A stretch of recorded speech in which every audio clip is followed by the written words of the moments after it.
Canning carrots, that's what we're going to be doing today. This is an excellent beginner canning recipe for pressure canning. In a recent grocery haul, I had shown 10 pounds of carrots that I got at the store. I got a good deal on them, and I said I was going to can them. Several of you asked if I would do a how to can carrots video, so that's what I'm going to do today. The grocery haul that I mentioned actually went up over on our family vlogging channel, Our Small Town Life, and it's always linked down in the description box. I also have a video on that channel that I will link down in the description box that is a basics to pressure canning.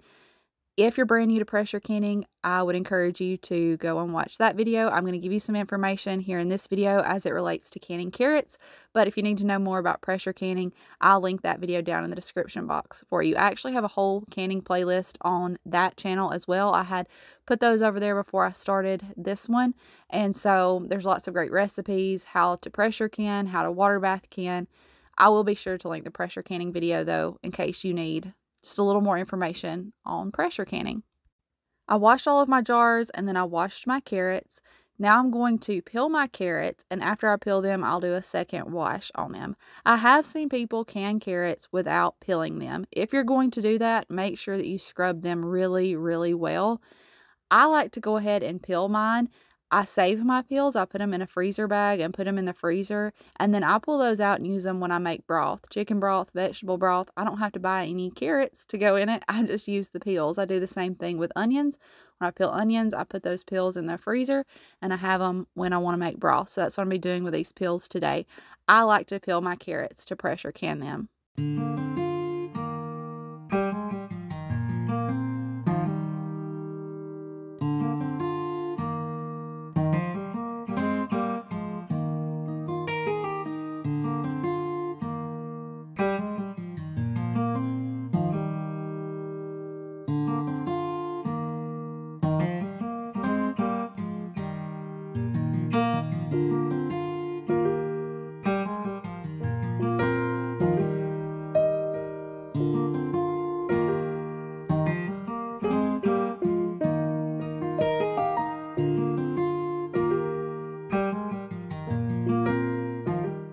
Let me take just a minute and introduce myself in case you happen to be new. My name is Tiffany. This is from Mamaw's Kitchen. I share old-fashioned recipes and skills, a lot of which I learned from my Mamaw in her kitchen.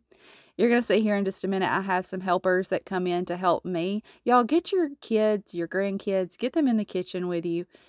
That is a perfect opportunity to start teaching them these skills that they'll carry with them for the rest of their life and create sweet memories for you and for them. I have so many sweet memories in the garden with my pawpaw and in the kitchen with my Mamaw. Get your kids and your grandkids in the kitchen with you. Now I'm going to start slicing my carrots. My family's favorite way to eat carrots is to take a can of carrots. They're already soft. All you have to do is put them on the stovetop and heat them up. We put a little bit of honey or maple syrup on them, and we have them as sides with dinner. That's our favorite way to eat carrots, and that's what I'm doing with these today. I'm going to put them in quart jars because we're a large family. We eat a quart when we eat them this way. I may go ahead and can some pints in the near future. I'll probably dice the carrots for those pints. You would do everything the same way, and I'm going to give you information for quarts and pints today. But I may dice some carrots and do pints later on that I could put in soup or casseroles, chicken pot pie. But today I'm slicing them because that's how we like them. We like to just empty a jar, warm it up on the stove, a little honey or maple syrup, and it's an excellent side with dinner. So I'm going to go ahead and slice up all of my carrots, put them in the bowl, and then that's when my little helpers are going to come in and help me put them in the jars.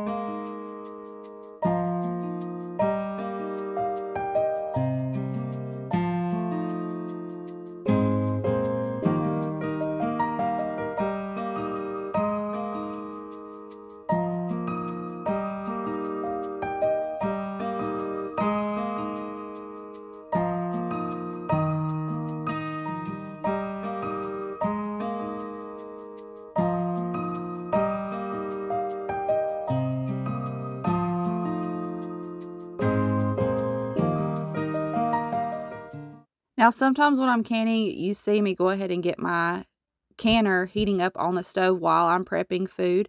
Today we are raw packing, and we're going to be putting everything in the canner at room temperature. The water is going to go in our jars at room temperature. We're going to put them in the canner at room temperature. You want everything to stay about the same temperature so that you don't shock your glass and break your jars. If you were doing a hot pack, then you would go ahead and heat your canner. But this particular recipe, we're putting everything in room temperature. So I'm not heating up my canner just yet. And then the carrots go in the jars. Perfect job for little hands. You'll see Fletcher, he actually was taking them out of the jar. I'd tell him a couple times, no, we're putting them in the jar. He caught on really quick. I think he just wanted to inspect them and see what the carrots were all about and what we were doing. But we're putting them in our jars, and you'll notice we put some in and I pack it down a little bit. You want to get as many in there as you can. They will shrink and condense a little bit while they're canning, so just pack them in there. You can kind of tap the jar and let the carrots settle down into the empty spaces. Put carrots in, push them down with your fingers. And you just want to fill your jar all the way up to the neck of the jar where the lid would screw on.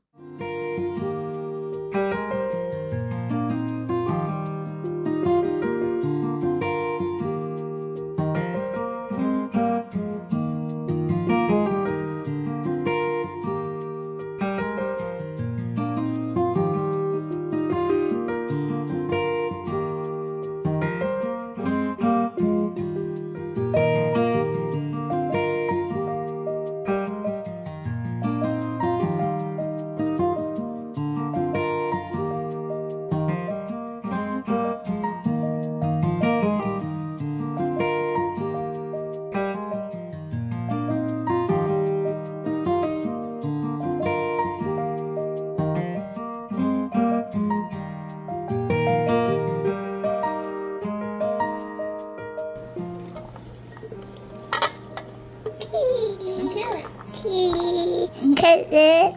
Hi guys. Are you picking carrots and pin them in here? Okay. Hey, pin here. And I could be careful.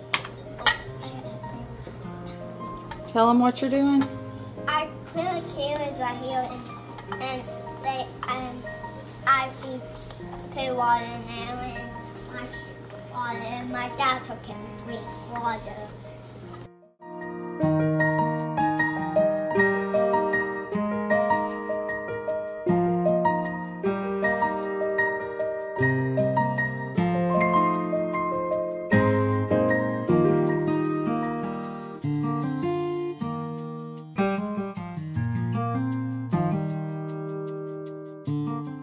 I'm putting a teaspoon of salt per quart jar. If you were doing pints, you could do half a teaspoon.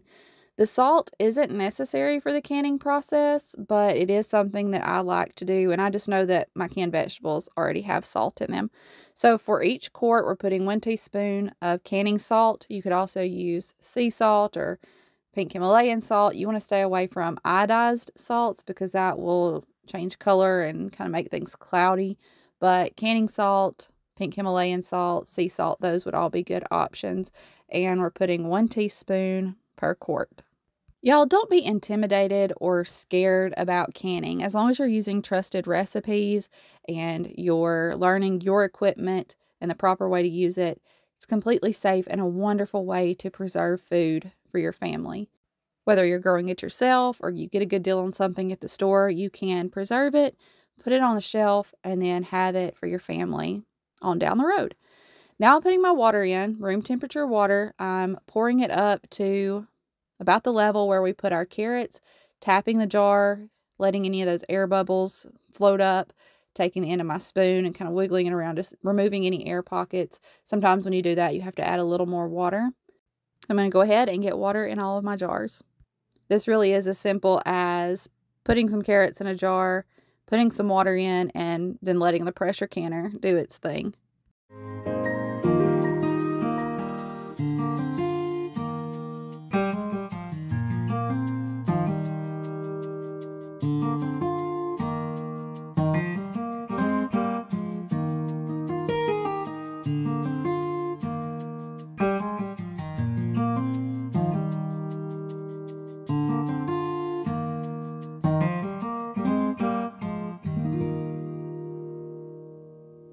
What I'm doing here is wiping the rim of the jar, just making sure there's no salt or anything that would prevent a seal. It's another good opportunity to check for any cracks. I always check my jars when I'm washing them, check them again when I'm wiping the rim. We just want to make sure that we give our jars optimal conditions to seal.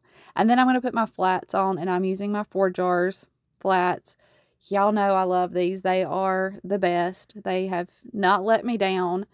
The seal rate is incredible with these. They stay sealed.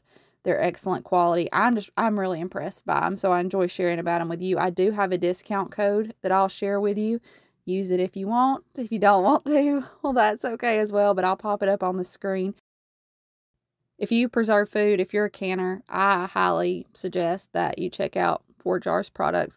I'm just putting those on top of my jars. I'm taking a little bit of extra time because I can't help it, y'all. I try to turn the emblem on the flat to match the front of the jar where the emblem is on the jar. If I'm doing a whole lot, I push past it. I just put the lid on, put my ring on, and get going.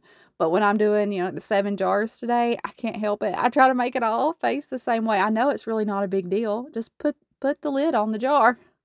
But I figure some of y'all out there probably know what I'm talking about. If I got the extra time, I just like to face it all the same way.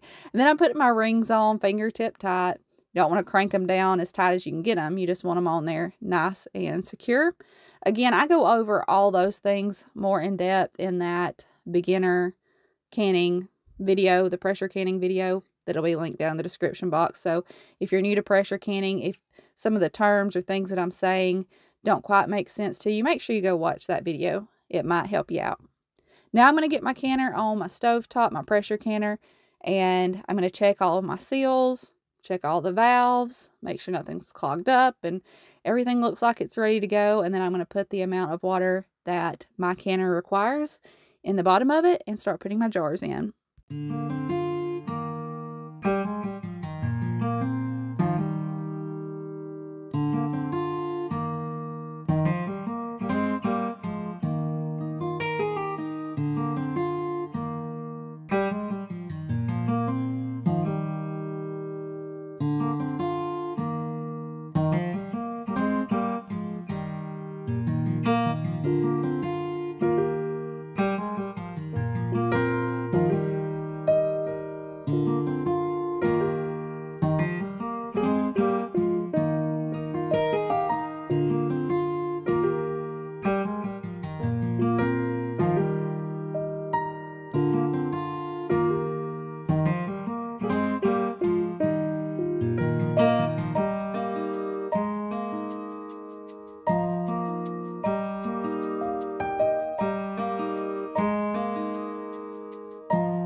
This pressure canner was my Mamaw's. It's canned many batches, and it's still going strong. The seals have been replaced a few times over the years, but it's still going strong and doing its job, canning food. Then I'm going to lock my lid on and start heating this up. Because we're going from room temperature, it is going to take a little bit longer. We want that steam to build up and start venting. Then we can put our weight on. This is a weighted pressure canner. We can put our weight on and let the pressure start to build. You're going to can your carrots at 10 pounds of pressure, 25 minutes for pints, 30 minutes for quarts. If you're above 1,000 feet elevation, you want to do that at 15 pounds of pressure. You start your timer when you get to pressure, and when my timer went off, I turned the heat off on my stovetop, let the pressure come all the way back down, and then I took my weight off, cracked the lid of my canner, and I let it sit for another 15 to 20 minutes, letting the pressure come down slowly, letting the heat come down slowly, let them cool off slowly. That prevents siphoning or all the liquid suctioning out of your jar. So just let it sit there for a little while and start to cool down, and then you can take them out of your canner. I'm using my jar lifter to lift the jars out of my canner and putting them over on my canning mat. My jar lifter came in a set of canning tools, and it's from Amazon. I'll link it down in the description box. We're going to make sure everything seals and stays sealed. All of these did. So the little button on the top of the lid will suction down. That's how you know it's sealed. And then as long as it seals, you can store it in your pantry. Thank y'all for spending some time in the kitchen with me today. I always enjoy having you here. If you enjoyed spending time with me, you want to spend a little more time with me, go check out some of my other videos. And we would love to have you as part of our YouTube family. Y'all get in the kitchen and make some memories with the people you love. I'll see you in the next one. Bye, y'all.